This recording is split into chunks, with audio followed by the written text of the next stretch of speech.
सबको जय मसीह की। सिद्धता के मार्ग पर चलना, सिद्धता के मार्ग पर चलना।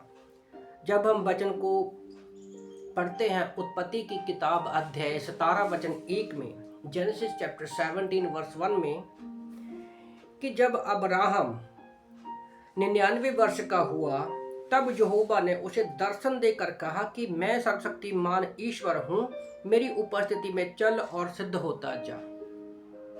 तो परमेश्वर अब्राहम को बोलते हैं कि तू मेरी उपस्थिति में चल और सिद्ध होता जा। तो यही आज का मेरा टॉपिक है। इस्माइल के जन्म को अभी कम से कम 13 वर्ष हो चुके हैं और सर्वशक्तिमान ईश्वर उसको ये बात बोल रहा है। सर्वशक्तिमान ईश्वर को ग्रीक में बोलते हैं एल शदाई, एल शदाई बोलते हैं। इसका मतलब होता है कि पर्वत भी हम बोल सकते हैं, या इसको ऐसे भी ट्रांसलेटर हम कर सकते हैं कि एक प्रकार के परमेश्वर ने पर्वत पर खड़े होकर एक विजयी, एक जीते हुए व्यक्ति की तरह जो है जीते हुए व्यक्ति के रूप में एक चित्रित किया गया है। और एल शदाई क्या है? सर्व पर्याप्त व्यक्ति, सर्व पर्याप्त व्यक्ति है जो अपने वादे को पूरा करने में पूरा करने के लिए कुछ भी कर सकता है और अपने लोगों के लिए कुछ भी कर सकता है जो करने की वो ठान लेता है। परमेश्वर के लिए, क्योंकि परमेश्वर सिद्ध है, उसके लिए कोई भी चीज असंभव नहीं है। परमेश्वर के लिए कुछ भी कठिन नहीं है। जब हम कुछ वचनों को देखते हैं बाइबल में, जैसे उत्पत्ति की किताब अध्याय 18 वचन 14 में, सारा को परमेश्वर ने बूढ़ी होने की एज में उसको बोला कि तुझे बेटा होगा, उसको पुत्र देने का परमेश्वर ने वादा किया, क्योंकि ये काम सिर्फ परमेश्वर ही कर सकता है कि इतनी एज में बच्चा पैदा कर सके कोई स्त्री। फिर यिर्मयाह की किताब अध्याय 32 वचन 17 में, यिर्मयाह चैप्टर 32 वर्स 17 में भी यिर्मयाह कहता है कि तूने ही अपनी भुजा से आकाश और पृथ्वी को बनाया है, क्योंकि आकाश और पृथ्वी को कोई इंसान नहीं बना सकता, सिर्फ परमेश्वर ही बना सकता है। तीसरा हम देखते हैं यिर्मयाह की किताब अध्याय 32 वचन 27 में कि परमेश्वर के लिए कुछ भी कठिन नहीं है, कुछ भी कठिन नहीं है। चौथा हम मत्ती की किताब अध्याय 19 वचन 27 में भी देखते हैं, जब यीशु मसीह कहते हैं कि मनुष्य से तो ये नहीं हो सकता, परंतु परमेश्वर के लिए सब कुछ हो सकता है। और पांचवा हम देखते हैं रोमन की किताब अध्याय 4 वचन 21 में, पौलुस को भी ये बात अच्छे से पता था कि परमेश्वर जो है अपनी प्रतिज्ञा को पूरा करने में सामर्थी है। तो जब उसने अब्राहम को कहा था कि तू मेरी आज्ञा में चल और सिद्ध होता जा, यह शब्द हर एक विश्वासी के लिए परमेश्वर चाहता है। सिद्ध होने का मतलब क्या है? निर्दोष होना, बिना दोष के होना, ईमानदार, जा ये समझो कि खराई से चलना। और पूरी रीति से हम जो सिद्ध देखते हैं वो पिता परमेश्वर में देखते हैं, प्रभु यीशु मसीह में देखते हैं और पवित्र आत्मा में देखते हैं। और यही बातें परमेश्वर हम सभी विश्वासियों में भी चाहता है कि वो सारी बातें हो। और हम बाइबल में देखते हैं कि कैसे परमेश्वर ने उत्पत्ति की किताब अध्याय 6 वचन 9 में देखते हैं कि नूह जो था वो परमेश्वर के साथ सिद्धता के साथ चला। नूह जो था परमेश्वर के साथ सिद्धता के साथ चला और उसके द्वारा पूरा परिवार बचाया गया और उसके द्वारा परमेश्वर ने सृष्टि की। दोबारा से परमेश्वर ने जनसंख्या को बढ़ाया। और दूसरा हम देखते हैं मूसा की लाइफ से कि व्यवस्था विवरण अध्याय 18 वचन 13 में भी वचन कहता है कि अपने परमेश्वर के सामने सिद्ध बना रहे। मूसा ने कहा, पहले नूह के जीवन में देखा कि वो परमेश्वर के सामने सिद्धता के साथ चला, और व्यवस्था विवरण 18:13 में भी परमेश्वर कहता है कि तू जो है सिद्ध बना रहे। तो हमें सिद्ध बने रहना बहुत जरूरी है। और आयूब के जीवन में भी हम वही देखते हैं। परमेश्वर उसकी सिद्धता की खुद गवाही देता है, उसकी खराई की वो खुद गवाही देता है। जैसे आयूब 1:1 में, आयूब 1:8 में और आयूब 2:13 में भी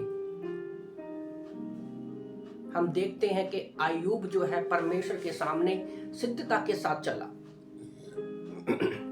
और भजन संहिता 15:1-2 में भी हम देखते हैं कि एक सिद्ध मनुष्य जो सिद्धता में कैसे चलता है, क्या निशानियां होती हैं उसकी। तो हमें पता है कि जो सिद्धता से चलने वाला होता है वो पहले तो खराई से मतलब ईमानदारी से चलता है।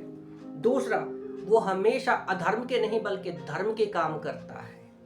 तीसरा, कि हृदय से वो सच बोलता है, लोगों को दिखाने के लिए ऊपर से ही झूठ मूठ नहीं बोलता, वो हमेशा हृदय से सच बोलता है। जब हम पढ़ते हैं भजन संहिता 19:13 में कि परमेश्वर की सिद्धता से चलने से हम बड़े पापों और अपराधों से बचे रहते हैं। हम जानते हैं कि यीशु मसीह सिद्ध और पवित्र था, इसीलिए वो इस धरती पर आया, हमारे पापों के लिए वो क्रूस पर मारा गया और उसके लहू से हम लोग क्या है, हमारे पापों को परमेश्वर ने क्षमा किया है। और परमेश्वर भी चाहता है कि हम सिद्ध बने। तो जब हम परमेश्वर के सामने सिद्धता के साथ चलते हैं तो परमेश्वर हमारे बड़े पापों को और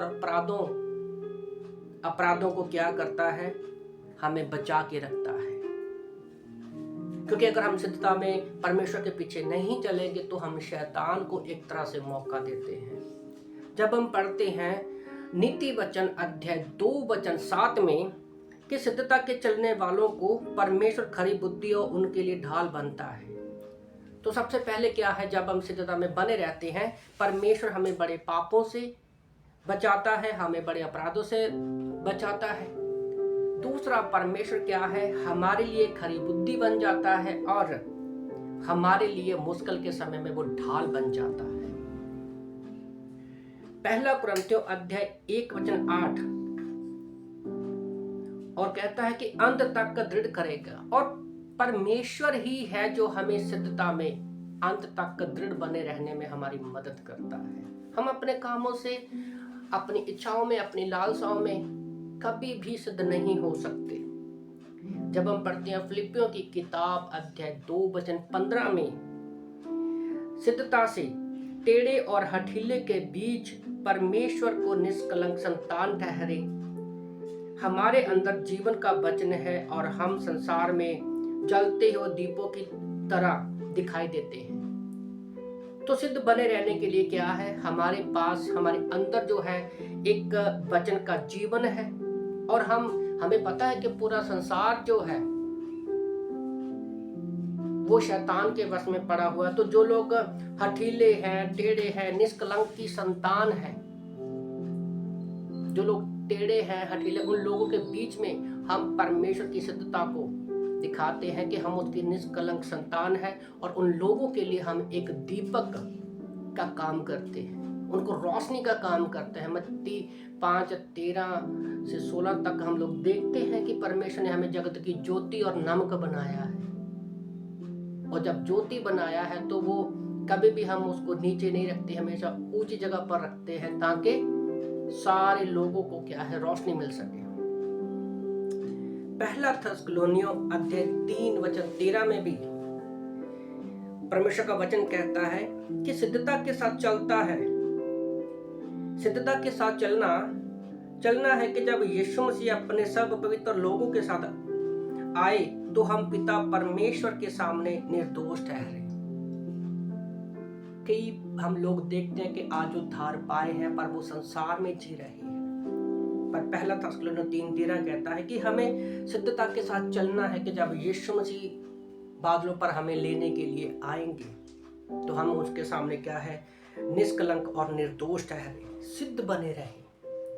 और पहला थिस्सलुनीयों अध्याय 5:23 में शक्ति का परमेश्वर ही हमें पवित्र करे, आत्मा, देह, प्राण में यीशु के आने तक निर्दोष और सुरक्षित रखे। तो दूसरा पत्रस अध्याय 3:14 में भी कहता है, इसलिए हे प्रियो, जब तुम इन बातों की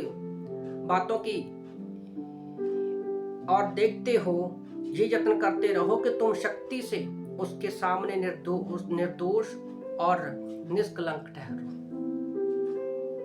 एक बड़ा अच्छा स्टेटमेंट है कि एक दोष रहित जीवन को ईश्वर की उपस्थिति में और उसकी शक्ति के साथ चलना चाहिए। हमेशा उसकी और उसके लिए देखना चाहिए, परमेश्वर के लिए, क्योंकि यीशु मसीह हमें बहुत जल्दी लेकर आने वाले हैं। और यीशु की सिद्धता के देखते हैं कि यीशु हमारे सामने आज से 2000 साल पहले धरती पर आए। वो हमारे सामने सिद्धता में चलने का एक नमूना है। और आज हमें परमेश्वर ने पवित्र आत्मा दिया है कि हम परमेश्वर के साथ हर रोज सिद्धता के मार्ग पर चलें। आमीन।